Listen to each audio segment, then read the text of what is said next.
और वक्तव्य के रूप में आसपुर से विधायक महोदय उमर जी डामोर का आमंत्रित करो, उनके लिए जोरदार तालियों से स्वागत करें। उमर जी डामोर साहब।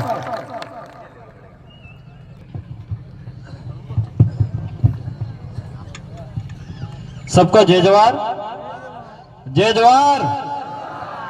अरे जय जोहर का नारा है, अरे जब जब आदिवासी बोल रहा है, अरे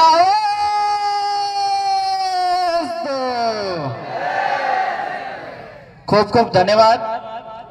आज सोनारा बेल की धरती पर इस मैदान में खचखचाई हुई आम जनता और भारत आदिवासी पार्टी के और आदिवासी परिवार के असली धरातल पे सिपाही आज इस मैदान में मैं थावरचंद जी को कहना चाह रहा हूं कि यह सोनारा बेल की धरती पर यह इस मैदान में हवा का रूप बता रहा है कि आपको डर के नहीं डट के रहना है, जरूर न्याय मिलेगा। ये मैं कह रहा हूं।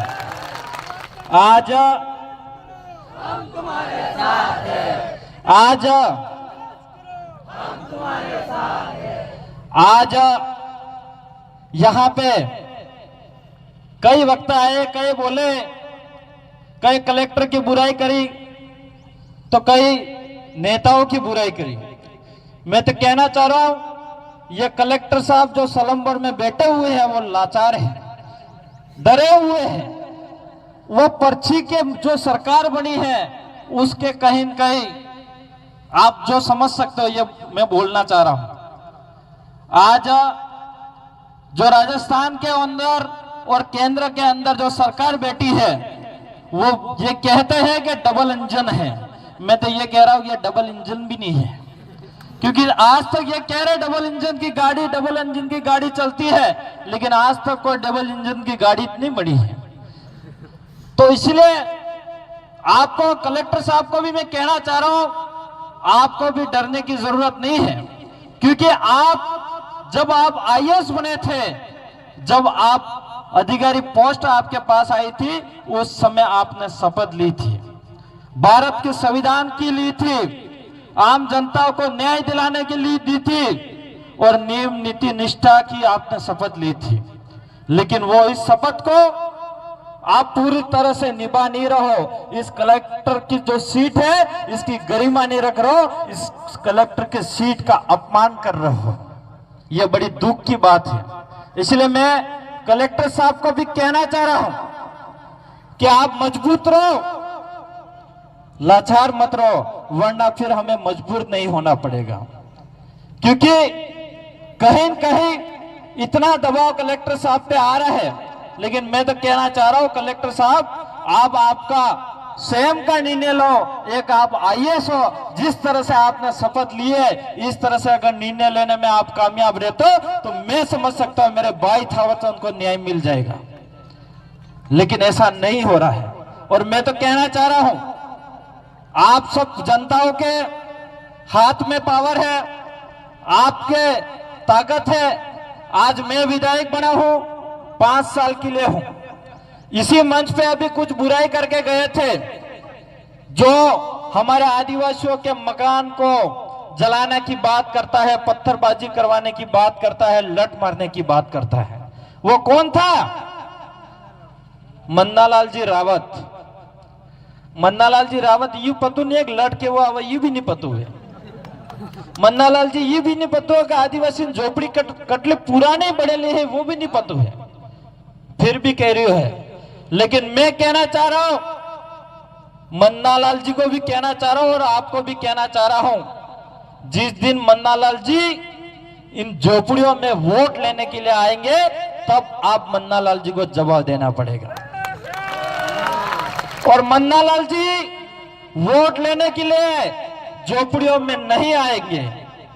मन्नालाल जी को सिपाही है, जो नौकर है, जो बोकड़ो और कुकड़ो और पैसे खावानी आदत है, वह झोपड़ी में आवे, वह आवेंगे कि नहीं आवेंगे। और उनको जवाब देने के लिए आपको तैयार होना पड़ेगा कि नहीं पड़ेगा? क्योंकि मन्नालाल जी आज सांसद बने हैं, वो शिक्षा की बात नहीं कर रहे हैं, हमारे उदयपुर संभाग से वो सांसद बने हैं इस सीट से, लेकिन वो शिक्षा की बात नहीं कर रहे, रोजगार की बात नहीं कर रहे हैं, वो धर्म की राजनीति करने में लगे हुए हैं। हमारे आदिवासियों के वोट पे जीत के वहां पे जा रहा है सांसद बन के दिल्ली में, और हमारी झोपड़ियां जलाने की बात करता है, लठ मारने का काम करता है। ऐसे नेताओं को सबक सिखाना पड़ेगा कि नहीं पड़ेगा? वो कौन सिखाएगा? और नेताओं की 5 साल में एक बार परीक्षा होती है, और वो परीक्षा दिलाता कौन है और जांच कॉपी कौन करता है? जनता के हाथ में है। तो आपको तय करना है, नेताओं की जब परीक्षा होगी तब भी जवाब देना है। लेकिन इससे पहले ही जो डबल इंजन की सरकार को, मैं नहीं कह रहा ये डबल इंजन की सरकार है, इंजन तो फेल है ये, लेकिन फिर भी कह रहा हूं, ये अभी उपचुनाव हो रहे हैं, उसमें सबक सिखाना पड़ेगा कि नहीं पड़ेगा? ये उपचुनाव हो रहा है 84 और सोलंबर विधानसभा के अंदर, उसमें उनको सबक भाजपा वालों को सिखाना पड़ेगा कि नहीं पड़ेगा? ये बताओ मेरे को, सिखाना पड़ेगा? देखा, हाथ ऊंचा करके बताओ मुझे। जरूर मुझे विश्वास और भरोसा और उम्मीद है कि जिस तरह से आपने हाथ खड़े करे हैं, पूरी ताकत से मेहनत करना और इतना रगड़ा साफ करना, इतना रगड़ा साफ करना कि दरिया इस यहाँ पे सोलंबर विधानसभा 84 के अंदर तो जमानत जब्त तो होने वाली ही है, लेकिन सोलंबर विधानसभा के अंदर भी कांग्रेस बीजेपी की जमानत जब्त हो जानी चाहिए। ऐसी तैयारी आपको करनी होगी।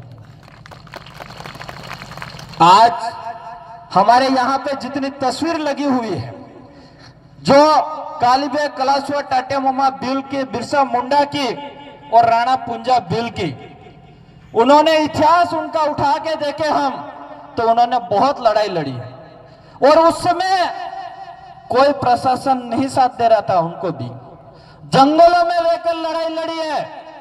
जब खाना और भोजन पीने का पानी नहीं मिलता था, उस समय उन्होंने लड़ाई लड़ी है, और उन्होंने तब हमको हक दिलाया है, तब अधिकार दिलाया है हम लोगों को। और इन नेताओं के पास, जो हमारे क्रांतिकारी थे, पुरखे थे, उनके पास शिक्षा भी नहीं थी, पढ़ाई का अधिकार नहीं था, उस समय लड़ाई लड़ी है उन्होंने। और आज जो हमें यह अधिकार दिवस जो मिला है, विश्व आदिवासी अधिकार दिवस मिला है, मैं मानता हूं उनकी पुरखों को इतिहास के हिसाब से हमको मिला है। इसलिए आज मैं कहना चाह रहा हूं, उन्होंने जो संघर्ष करा है वो संघर्ष तो हमको नहीं होगा, लेकिन आज लोकतंत्र के अंदर जो चुनाव हो रहे हैं, उस चुनाव के अंदर मेहनत करके हमको जीत हासिल करनी पड़ेगी कि नहीं करनी पड़ेगी? ये चुनाव जो लोकतंत्र है, उसमें हमको जीत हासिल करनी पड़ेगी।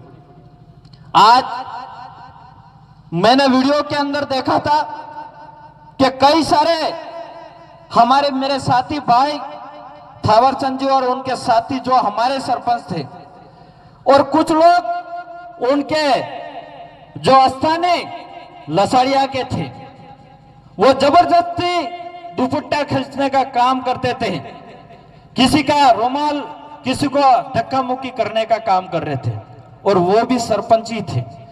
यहाँ पे जो लसाड़िया के अंदर जो भी साथी आए हैं, जो भी बहुसंख्यक में होंगे, आपको वहां पे भी जाके मेहनत करनी है, और उन सरपंचों को भी वापस घर पे बिठाने का काम भी आपको करना पड़ेगा। तब जाके हमारी असली लड़ाई जीती जाएगी। आज जहां न्याय मिलने की बात आई, तो थावरचंद जी को न्याय तो मिलेगा, क्योंकि मैं भी शाम को ही आया जयपुर से, और विधानसभा सचिव को मिला, और उन्होंने तुरंत कहा, वो तो कह रहे थे कि आप ही हो एमएलए साहब, आपके साथ हुआ। मैंने कहा मेरे साथ नहीं हुआ, हमारे भाई के साथ हुआ, क्योंकि हमें 3 हरकत देखा, और वो पहले ही विचार करते हैं कौन है कौन नहीं है। और उन्होंने भी कहा है कि जो भी हो अध्यक्ष के मार्फत से हम कलेक्टर को दे देंगे, और आ भी गया है, लेकिन वो कलेक्टर साहब तो अभी पूरी तरह से डरे हुए हैं।